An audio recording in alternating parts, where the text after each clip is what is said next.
Well, we're getting closer. I'm way behind schedule. The purpose of this channel is really not to... I'm not supposed to be the focus of this channel. I'm never going to make money at it, but it is my opportunity to serve the Lord to an audience of people that's not actively looking for Him. Hopefully I can remind a few people that maybe all that shit you've been trying that's not been working is just a replacement for what you really need. But hey, not to belabor the point, I'm not going to beat you over the head with it. Your soul, I'm not worried about mine. If there's no God, I still had a good life. If there is one, hey, insurance policy, the only one I pay for, got it covered. So what's going on in here? I'm behind schedule to have a warm season garden planted in here. In fact, I have my best looking squash is volunteer right in front of that chicken coop that I will probably actually wind right up on top of the coop. Makes it easier to keep the squash beetles and the squash vine borer in check. You got to be able to get underneath the leaves, and you pretty much have to lay in the dirt unless you have the plant strung up in the air, and then you can just squat down and see. This is seed that I germinated from spaghetti squash that I grew last year. I just had one left.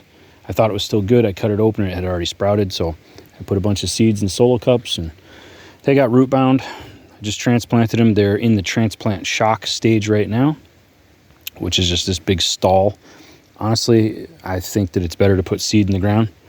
Put excess seed, in my opinion, works best.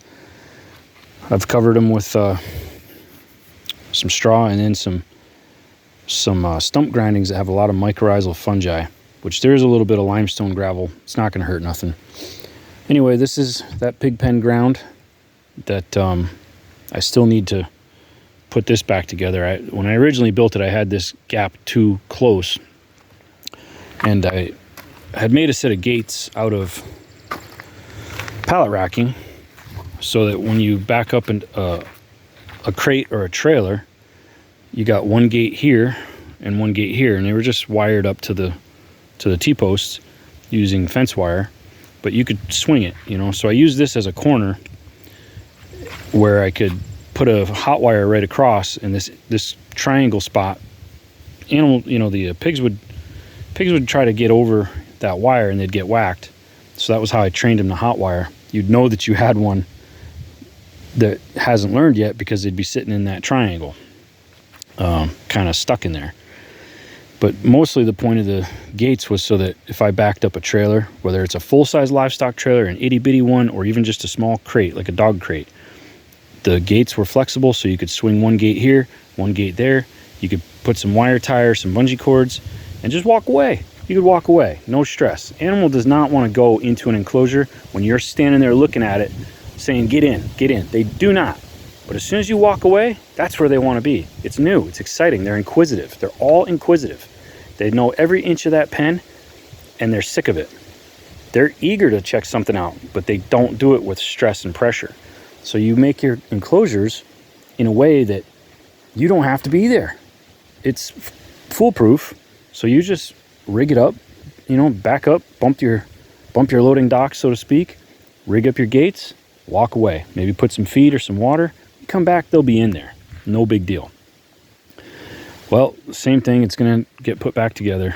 And anyway, I think that I'm going to end up going right to a fall garden species because the dog days of summer are coming on, and this is pretty much a full sun until it gets the afternoon shade will come on from right here, which is where we're at right now, and it's glorious because my yard is mostly blazing full sun. You get a window in the morning and a window in the evening. That's nice, but the midday is blazing sun, and that's not a great time for seedlings. Well, just a little quick clip to throw in there. Keep tabs. I try not to let too much time elapse before I pop in a little update.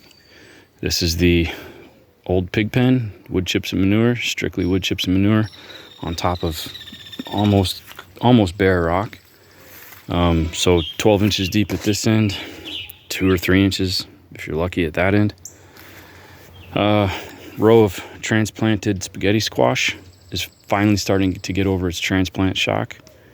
I don't remember what I've planted. I don't really care.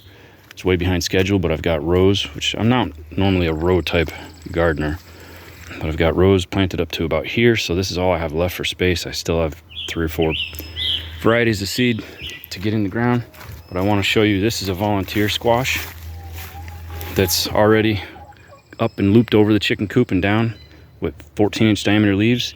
Clearly starting from seed in the ground earlier in the season is going to get you most robust growth. Love to stay and chat, but I hear a dump truck coming, so that's the 5th or 6th truck of rock this week for free. Praise the Lord. I gotta go run and catch that. Thanks, guys.